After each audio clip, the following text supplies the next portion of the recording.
नामाचार्य श्री हरिदास ठाकुर इसी बंगाल की भूमि में हुए। जन्म से मुस्लिम थे। गौड़िया वैष्णव संप्रदाय में हरिदास ठाकुर को नामाचार्य कहते हैं। 3 लाख नाम रोज करते थे। हरे कृष्ण कृष्ण कृष्ण हरे हरे, हरे राम राम राम हरे हरे। तो जब मुस्लिम राजा को पता चला कि ये हमारे कुल खानदान का होते हुए भगवान का भजन करता है, हिंदुओं के देवता को गाता है, समझाया बुझाया, नहीं माने तो फिर कहा कि इसको मृत्यु दंड दो। तब किसी सेनापति ने कहा कि बोले मृत्यु दंड तो बहुत सरल होगा, इसको फांसी पे लटका देंगे, इसको क्या 2-4 मिनट दर्द होगा। इसने जो गलत काम किया है हिंदुओं के देवताओं का नाम लेकर के, इसको तो कोई कड़ा दंड मिलना चाहिए। बोले क्या दंड दें? बोले हाथ बांधो, पैर बांधो, बाजार में लेकर के निकलो और इस पर कोड़े बरसाओ। कोड़े में भी कील होनी चाहिए बड़ी बड़ी, तो कील जब इसके कोड़े पड़े और कोड़ा जब हटाया जाए तो पूरे शरीर को छीलते हुए निकले। राजा बोले उससे क्या होगा?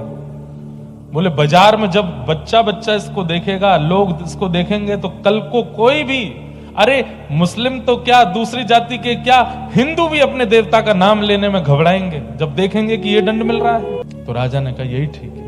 हरिदास ठाकुर पर जब कोड़े मारे जाते थे तो रक्त की बूंद नहीं निकलती थी, पिचकारियां निकलती थी शरीर से। लेकिन जब वो कोड़ा पड़ता था और उस समय जब वो दोनों भुजा उठा करके और ऊंचे स्वर में बोलते थे हरि बोल हरि बोल हरि बोल, कोड़े बरसाने वाले के चरण पकड़ लेते थे और क्रोध में नहीं, नेत्रों में भाव भरे रहते, अश्रु भरे रहते। बोले बड़ी कृपा। मैं तो चाहता था कि मैं ऊंचे स्वर में नाम गाऊं, लेकिन मैंने पूरी ताकत लगाई। इतना ऊंचा स्वर मेरा पहले कभी नहीं प्रकट हुआ जितना ऊंचा स्वर आपके कोड़े मारने से प्रकट हुआ है। और मारिए। जब हरिदास ठाकुर पर इतने कोड़े मारे गए, इसके बाद भी उन्होंने कुछ नहीं कहा। महाप्रभु जगन्नाथ जी को आवेश आ गया और तुरंत सुदर्शन जी को आज्ञा की है, जाओ जाकर के इन म्लेच्छों को नष्ट कर दो, और इनको ही नहीं, इनके पूरे पृथ्वी पर जितने म्लेच्छ हैं सबको नष्ट कर दो। बाजार में कोड़े बरसाए जा रहे हैं। बच्चे अपने घर माँ से पूछते, माँ इनको क्यों मार रहे हैं? बोले ये हरे कृष्ण हरे राम बोलते हैं इसलिए मार रहे हैं। तुम मत बोलना कभी। इतना भय बैठ गया लोगों के अंदर। और उसी समय आकाश में एक सूर्य तो थे ही, दूसरे सूर्य प्रकट हो गए। एक सूर्य जो स्थित सूर्य हैं, उनसे भी तीव्र तेज वाले सूर्य साक्षात सुदर्शन जी आकाश में आ गए। और जैसे ही वो सुदर्शन जी नीचे पृथ्वी पर उन म्लेच्छों को नष्ट करने के लिए आने लगे, हरिदास ठाकुर भुजा उठा के रोने लगे, नहीं जगन्नाथ, नहीं महाप्रभु, ऐसा मत कीजिए। सुदर्शन जी प्रकट हो गए। हरिदास, ये तुम पर कोड़े मार रहे हैं और तुम पर किए जा रहे अत्याचार को देख करके लोग नाम गान करना बंद कर दे रहे हो, तुम कह रहे हो इनको मत मारो। क्यों? जरा हटो तो, मुझे देखने दो इन लोगों को। चरणों में गिर गए। बोले नहीं सुदर्शन जी, ये त्रेता नहीं है, ये सतयुग नहीं है, ये द्वापर नहीं है, ये कलयुग है। आपने त्रेता में उद्धार किया है, आपने द्वापर में उद्धार किया है, आपने सतयुग में उद्धार किया है। कलयुग में उद्धार नहीं, कलयुग में तो स्वीकार करना, सबका कल्याण करना है। सुदर्शन जी महाराज शांत हो गए। महाप्रभु जगन्नाथ जी से जाके बोले हरिदास ठाकुर ही नहीं मारने दे रहा है। महाप्रभु जी बोले ये मेरे भक्त हैं, ये अपने ऊपर अत्याचार करने वालों को भी क्षमा कर रहे हैं। बोले ये कलिकाल के भक्त हैं। फिर उनके बड़ी सुंदर कथा है कि इतना मारा फिर भी उनकी मृत्यु नहीं हुई। तो उन सैनिकों को लगने लगा कि ये तो मर नहीं रहा है, और अगर ये नहीं मरा तो राजा हमको मार देगा। तो उनकी पीड़ा देख करके हरिदास ठाकुर बोलने लगे क्या बात है? बोले तू मरता नहीं है और तू नहीं मरेगा तो राजा हमको मार देगा। तो हरिदास ठाकुर बोले चिंता नहीं करो, मैं अभी मर जाता हूं। लेट करके अपने आप प्राण त्याग दिए और बोले अब आप राजा से जाकर के कह दो कि मैं प्राण त्याग चुका हूं। ऐसे हरिदास ठाकुर नामाचार, नाम 3 लाख नाम रोज करते थे। कोड़ों से नहीं मरे, हर प्रकार की योजनाएं बना ली, फिर भी उनकी मृत्यु नहीं हुई। और उनके जीवित रहने से लोगों के अंदर नाम का प्रभाव बढ़ता जा रहा था। भले ही लोग प्रकट रूप से नाम नहीं गाते थे, लेकिन एकांत में जाकर के हरिदास ठाकुर का स्मरण करके नाम करते थे कि नाम का प्रभाव है हरिदास ठाकुर का। तब म्लेच्छों ने विचार किया कि हरिदास ठाकुर ऐसे तो नहीं मर रहा है, अगर इसका चरित्र हनन हो जाए, अगर इसका चरित्र हनन हो जाए तो हो सकता है कि नगर में इनका दुष्प्रचार होगा तो लोग इनकी बात मानना बंद कर देंगे। तब म्लेच्छ राजा ने एक नगर वैश्या को बुलाया और कहा कि हरिदास ठाकुर जिस कुटिया में बैठ के भजन करता है तुम वहां चली जाओ और कैसे भी करके उसको बहला फुसला करके और अपना बनाने का प्रयास करो, और कुछ नहीं, वो तुम्हारे ऊपर केवल हाथ रखे, आशीर्वाद देने को ही हाथ रखे, तुम बस चिल्ला करके हल्ला कर देना, तभी हम पूरे नगर को लेके पहुंच जाएंगे और हरिदास ठाकुर पर उसके चरित्र हनन का आरोप लगा देंगे। वैश्या बोली ठीक है, ये तो मेरे बाएं हाथ का खेल। पहुंच गई वैश्या, हरिदास ठाकुर बैठे हैं। वैश्या जाकर के बैठ गई और बोली महाराज क्या कर रहे हैं? बोले मैं नाम कर रहा हूं। बोले इतने युवा हैं आप, इतना सुंदर आपका यौवन है, अभी युवावस्था में है, कहां नाम कर रहे हैं? मेरी इच्छा है, मेरे पास बैठिए, मुझसे थोड़ी बात कीजिए। हरिदास ठाकुर बोले देवी आप मेरे कुटिया में आई हैं, आपकी इच्छा जरूर पूरी करूंगा, लेकिन मेरा नियम है मैं 3 लाख नाम किए बिना कुछ नहीं करता, पहले अपना नाम कर लूं उसके बाद आपसे मिलूंगा, आप थोड़ी देर प्रतीक्षा करो, बस मेरा नाम हो जाए फिर मिलता हूं। वैश्या बैठ गई सामने और श्री हरिदास ठाकुर नाम में लग गए। करते करते करते दोपहर हो गई, दोपहर से शाम हो गई, शाम से रात हो गई। सामने बैठी वैश्या को नींद आने लगी। हरिदास ठाकुर बोले आपको निद्रा आ रही है, आप चाहो तो थोड़ी देर विश्राम कर लो।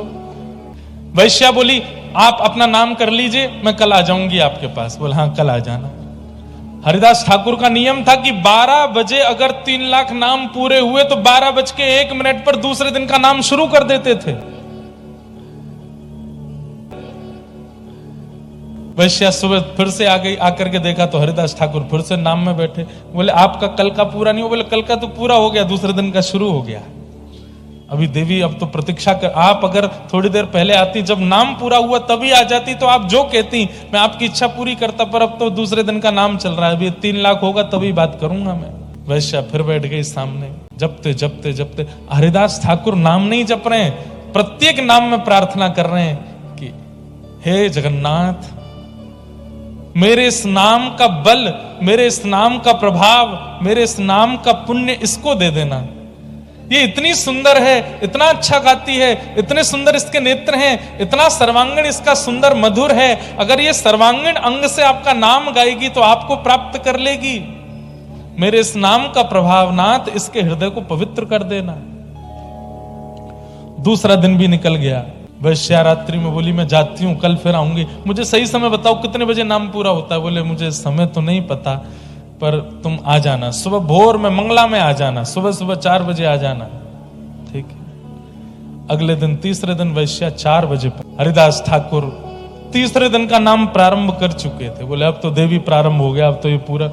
तब उस वैश्या के मन में ये आया कि मेरा रूप इतना सुंदर है, मैं जिसको देख लेती हूं वो मेरे पीछे खिंचा चला आता है, और मैं 3 दिन से इनके यहां आ रही हूं, ये क्या 2 अक्षर का नाम है जिसके पीछे ये मेरी ओर नहीं देख रहे हैं?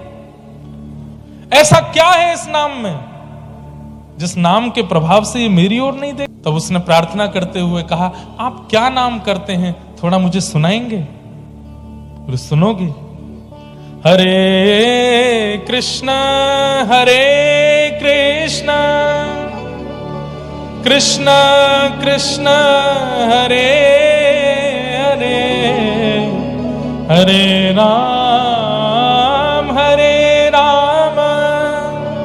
राम राम हरे हरे। जैसे ही नाम महामंत्र सुनाया, जैसे उस वैश्या ने ये नाम सुना, वो नाम सुनकर के आश्चर्यचकित होकर के हरिदास ठाकुर को देखने लगी, तुरंत उठ करके अपने घर चली गई।